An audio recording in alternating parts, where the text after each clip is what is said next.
The CNBC app. Global market news in one place. Customizable sections and personalized alerts. Stocks tracking, interactive charts and market insights all in your hands. Stay connected. Stay informed. Download the CNBC app today.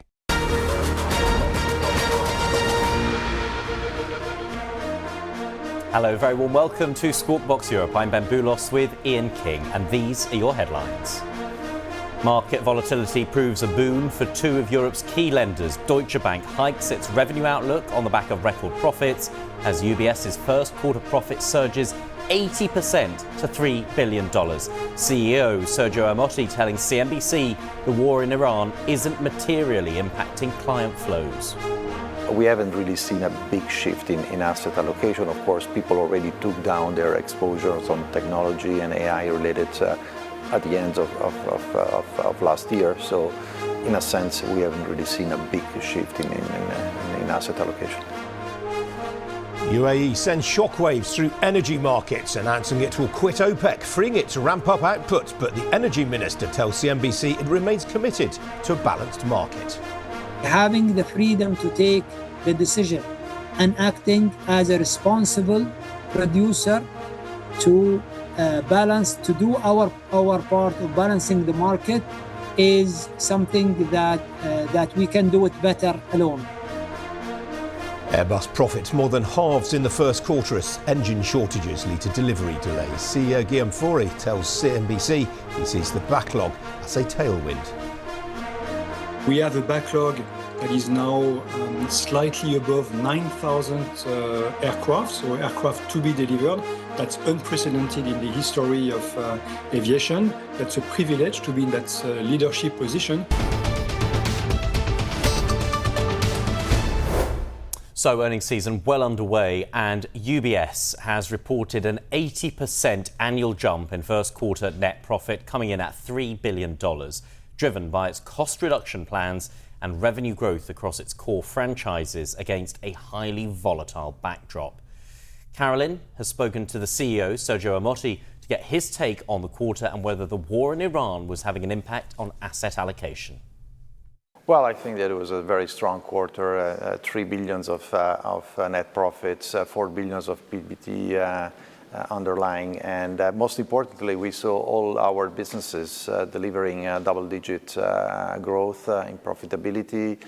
Also, from a regional standpoint of view, outstanding results in Asia, but also across the board. So I think that we also saw very good inflows from clients and a good momentum across the board. So I think that I'm very, very pleased. And also the biggest event was also, we are now forgetting it, but the migration of the Swiss booked clients of Credit Suisse into UBS was completed, and now we can go into the last phase of the integration. And so a very strong quarter, and which makes us confident about our ability to deliver the rest of the year and on our targets.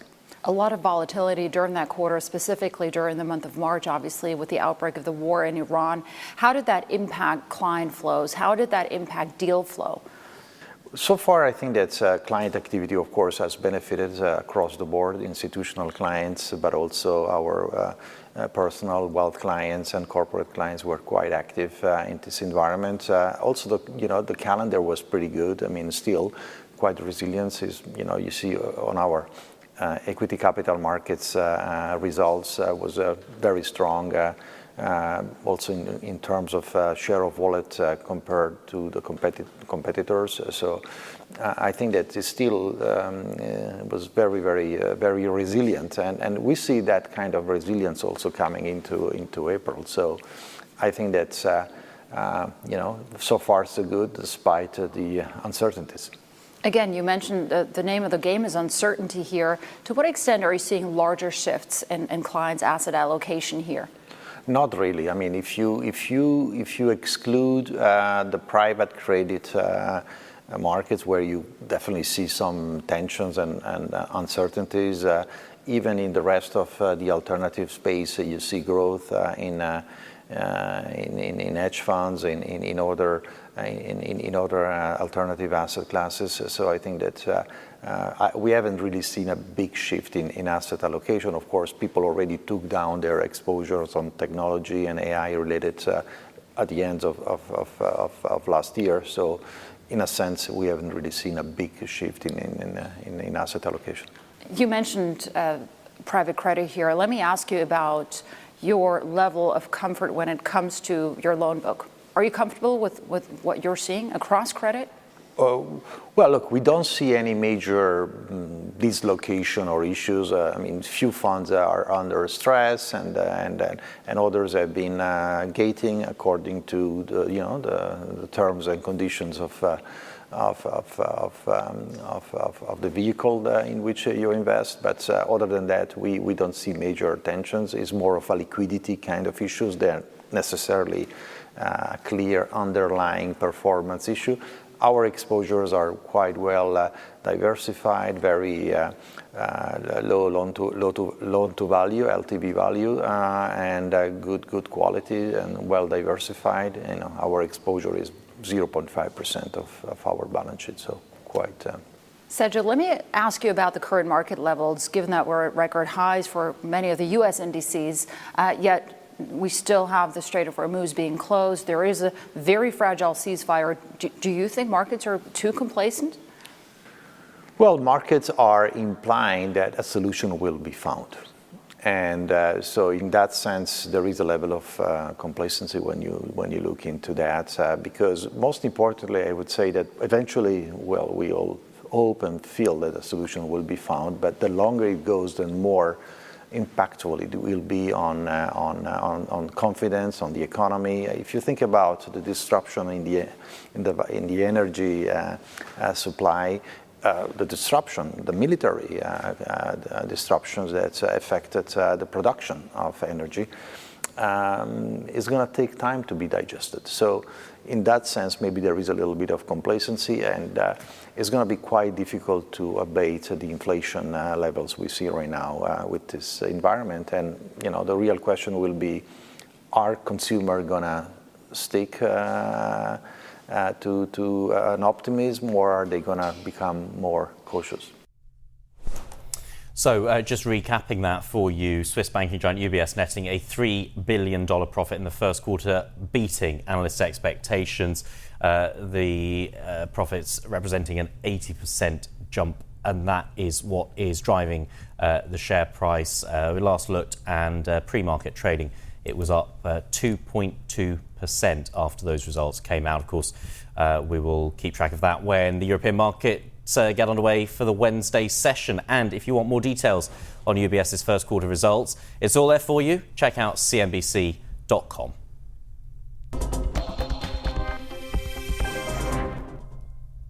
Well, we've got results from Deutsche Bank this morning. It's reported post-tax profits of €2.17 billion for the first quarter. That's up 8% on the year and ahead of analysts' expectations. Revenues also came in ahead of expectations thanks to growth in the lender's private bank and asset management businesses. But credit loss provisions rose to €519 million, which was higher than forecast, with the bank flagging a single name exposure, pushing up loan provisions in its investment banking arm. Well, we've just had first quarter results from Carlsberg, one of the world's major brewers, hitting the wires as well.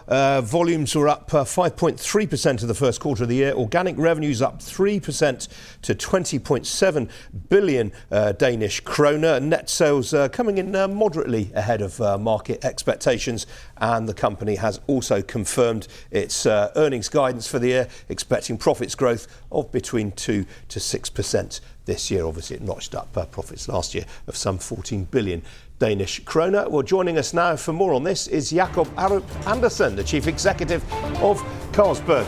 Jacob, very good morning to you. Obviously, you were predicting a recovery in volumes this year. You've delivered on that in the first quarter. Yeah, we can only say we're pleased with that. It's been a very solid start to the year. Good growth across all three regions of the business. So I have to say it's an improved first quarter. Obviously, premiumisation in beer has been a key part of the strategy. How happy are you with the premium volume growth in this quarter? No, we're pleased. If you look at it, we have especially three categories that we're putting a lot of efforts and resources into. We believe they are the growth categories of the future. It's premium beer, it's alcohol-free beer, and it's soft drinks. All three categories are growing very well in the first quarter. And as you say, premium beer, one of the highlights, if I look at markets like UK, the Nordics, India, China, we see premium beer doing very well. What's been going on in price during the quarter? No, but there's no doubt that we do see price across the market. We see price continuing slightly up across some categories. It's a natural reflection on the fact that cost has continued up over the last couple of years. For us, when we look at the performance in the quarter, the net revenue per hectoliter is the improvement in that is driven mainly by category. So we see the categories that have a higher margin growing faster. That's premium, that's alcohol-free. So for us, the category mix is very important here. But there's been a price component, and I think that probably continues in the way it's done over the last couple of years. Jakob, a couple of bigger picture questions, if I may. One, obviously, we are in the midst of what the Director General of the IEA has said is the world's biggest, most severe energy price shock. How is that affecting your operations, given the energy required to run your plants? Yeah, sure. So, of course, we're monitoring this situation very carefully, like any other major company. We have a number of priorities. The first thing is that people are safe. They are safe. Second thing is that we have enough supply of materials, cans, bottles, etc. We have that across the world. And the third element is what you're referring to, which is, of course, the price of commodities. If you look at it, we are well hedged in 26, as you would expect us to be. And we manage that very well with efficiencies. We manage it within the envelope of our ongoing business. So we don't see it having a major impact on us as of now. Of course, if it continues, we will continue with our usual value management activities, which also includes, of course, making sure that any cost increase is covered by price. So the immediate impact on the business, it's relatively limited because of all the great work we've done on hedging and efficiencies. So that's also why we're confidently reiterating our guidance for the year today. It's a difficult situation for a lot of companies, and including our industry. We need to monitor it all the time. But of course, we're set up to deal with this. And unfortunately, as a multinational, we've been dealing with these types of crises for the last 5 to 6 years. And Jakob, the other issue that many food and beverage companies are grappling with is the widespread use now of weight loss drugs and people being much more conscious about their calorie intake. Alcohol very much in focus for people when they are considering that. And how do you see that sort of challenge laying out for the business in the years ahead, and how do you plan to sort of deal with that? Yeah, listen, this is a key debate. So really echo your question. Of course, it's really why we've done all the strategic moves we've done over the last couple of years. The way we pivoted our strategic focus is very much to make sure that we're also getting all the benefits and opportunities of the change in consumer behavior that you're referring to. We think there is a big role for beer to play, and we see that. We've also just delivered a quarter where beer does very well. But at the same time, we see moderation across a number of our geographies, and that's why we have made major investments into alcohol-free alternatives, both on the beer side and then on the non-beer side. If you look at it today, less than half of our business is mainstream beer. So more than half of our business is now either in premium alcohol-free soft drinks, which are very growing categories. So that consumer behavior, we've seen it for several years, and we think strategically we're very well positioned to ride that wave. Yeah, Jakob, your soft drink volumes are up 16.5% year on year in the quarter. Obviously, you're benefiting from the presence of Britvic. Is that trading in line with your expectations? I have to be honest and say it's doing even better than we had expected when we look at the first quarter here. So Britvic came into the business a year ago. A lot of people would have expected the business to lose a little bit of momentum as we did the integration. Actually, on the contrary, the business continued to power ahead. As we look at the first quarter, we've had a strong soft drinks performance out of Britvic, but also the rest of our soft drinks business. So the 4 Nordic countries, Switzerland, Asia, a number of Asian markets as well. So soft drinks across the board has done very well. And it plays back to the structural comment in the question before. We do see the structural growth in the category, and thankfully, we have the right brands and the right teams and the right channels to deliver on that.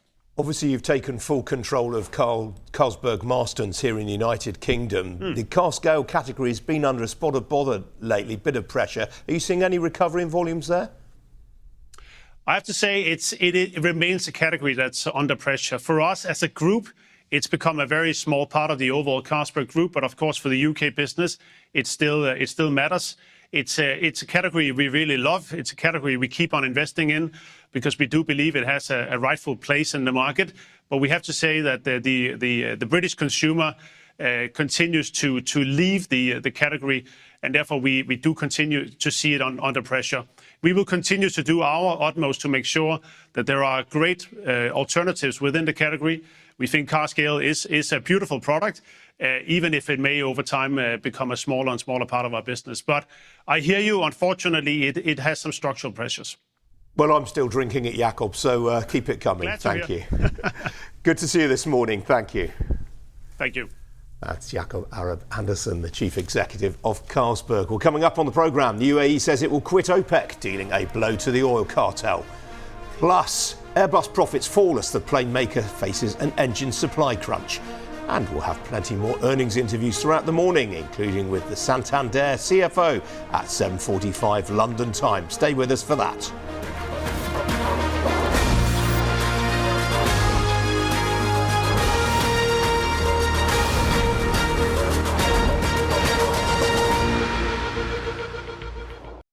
Executive Decisions is the new podcast from CNBC, where I ask powerful leaders about their decisions that changed everything. I'm Steve Sedgwick, and here's the CEO of Siemens Energy, Christian Bruch. Business leaders should not stay quiet in a world which is super complex. We sit in a privileged position, and we have to use that to ensure that a society remains prosperous, stable, successful. That's Executive Decisions with me, Steve Sedgwick. Get it wherever you're listening to this.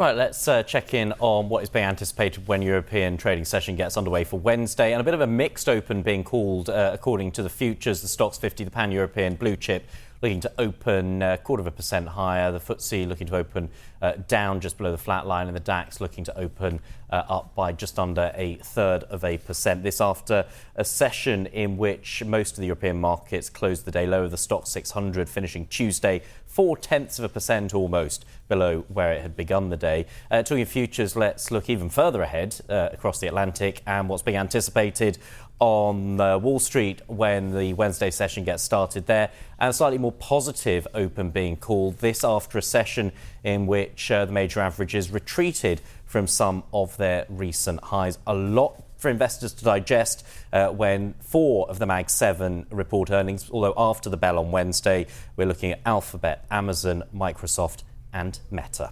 Ian. US President Donald Trump has said Iran has asked for the Strait of Hormuz to be opened as soon as possible, claiming Tehran said it is in, quote, state of collapse. Well, overnight, the Wall Street Journal also reported that the president has instructed aides to prepare for an extended blockade of Iran, believing it carries less risk than other options, such as resuming attacks.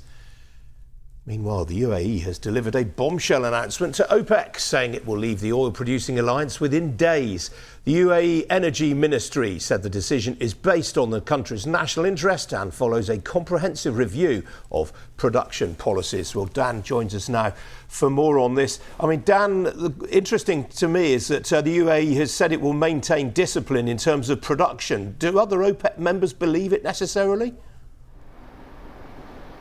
Well, that's the key question, isn't it, Ian? And while the UAE has said that it will still be a responsible producer, what the production policy moving forward looks like remains to be seen, and how other producers left inside the OPEC group will respond is also still unknown. But taking a step back, this is really an historic day for the UAE and for the oil exporting Arab world. I've been speaking with analysts, including Amrita Sen at Energy Aspects, about the long-term impact on OPEC and the UAE. remember, there has been consistent messaging about the UAE wanting to produce more and disagreements over output quotas. So when you look at this with a longer term lens, this has been a decision that has been years in the making. And I spoke with the UAE Energy Minister Suhail Al Mazrouei. He said this decision also follows a long and careful review of the UAE's production policy and global ambitions, and also said the timing, specifically now, was chosen deliberately to minimize disruption to prices and to other producers. Here's what he told me earlier. The decision to be outside any constraint is something that important for us to ensure that we are attaining at the market condition at the right time and at the right pace from our point of view. Now, what is happening is that the world is living at an unprecedented time where the level of supply is not adequate to what the world needs without withdrawing from the strategic reserve. And this situation would require agility, would require someone to move quickly. And we believe that taking the decision ourselves as a sole producer and looking at what we can do, in addition to what the others are doing. We respect the group. This is a great group. We worked with them for a very long time. We understand their motives and their intention to balance the supply and demand. But we reached a stage where it is the time for us. Timing was very important as well. We chose not to impact anyone, not to impact the price or any of the producers worldwide. We believe that the world is currently undersupplied, and our exit at this time is the right time for it, because it will have a minimum impact on the price, and it will have a minimum impact on our friends at OPEC and OPEC Plus. Is this a rejection of the Saudi-led production cuts then? Not at all. Not at all. This has nothing to do with any of our brothers or friends within the group. We've been working together for years and years. We have the highest respect for the Saudis for leading OPEC and OPEC Plus as a major producer. We worked with them diligently, as you know, and we've been very instrumental in fulfilling all of the requirements and all of the decisions that has been there. This is a policy change, has no intention of a political, precautions. It's a pure policy change, but the timing, as I said, was taking into consideration the impact on anyone.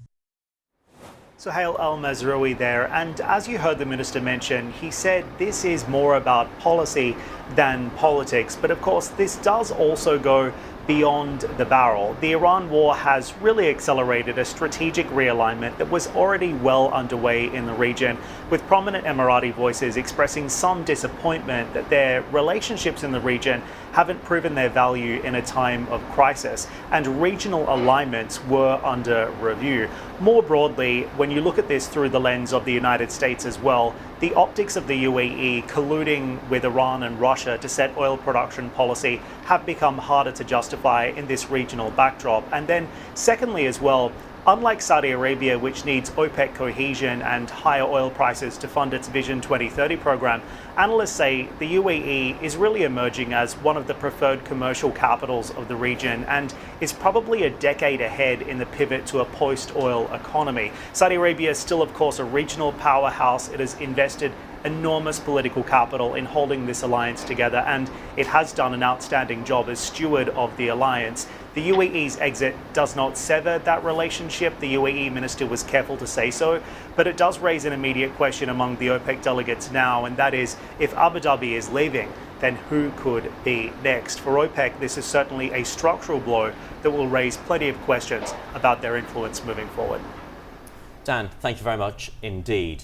And we have heard a lot about the potential impact on jet fuel and airlines and measures that some of them are taking in response. Well, I've been speaking to Ryanair's CEO, Michael O'Leary, at the MBIM Investment Conference in Oslo, and he outlined the measures his company is taking to combat rising jet fuel prices and shortages amid the Iran war. There's two aspects to it. Obviously, pricing. Pricing has mushroomed since March. Jet A1 was about $80 a barrel in March. It's now $150 a barrel. In Ryanair, we've hedged 80% of our jet fuel out to March 2027. So we are the best insulated, most hedged airline in Europe. We were very worried about supply in the UK about 2 or 3 weeks ago, but it does seem to have improved. We have a daily call with all our suppliers, and we're dealing with the biggest oil companies in the world. America, Norway, West Africa. There's no disruption to those supplies. In fact, lifting the Russian embargo has also improved Jet A1 supply into some of the Central European countries like Poland, Romania, etc. It is increasingly unlikely that there will be supply disruptions as long as nothing alters the flows of the supplies coming from West Africa, America and Norway into Europe. But if pricing stays higher for longer this summer, we think a number of our airline competitors in Europe are going to face real financial difficulties. I think there will be failures. If it continues at $150 a barrel into kind of July, August, September, then you'll see European airlines fail. And that, in the medium term would probably be good for Ryanair's business model. Your counterpart at Wizz Air, the CEO of Wizz Air, is talking about the need to relax passenger compensation rules if planes can't fly because of jet fuel shortages. Do you agree, or is that seizing an opportunity to try and push back against rules that they don't like? Well, the rules don't apply. If there's jet fuel shortage, that would clearly be extraordinary circumstances. So the EU 261 rules don't apply anyway. But Joseph talks a lot of rubbish at the best of times anyway. The abject failure of Ursula von der Leyen and the European Commission to do anything about Europe's competitiveness. If you really want to be competitive in Europe, we need to reduce ETS, bring it in line with Corsia, which is what the non-European airlines pay, and that would lower airfares for all European consumers, we think, by 10 or 15%, and would at least demonstrate that Ursula von der Leyen has some idea how to deliver competitiveness. Sadly, she doesn't, and therefore she'll do nothing about ETS and she'll do nothing about ATC reform either.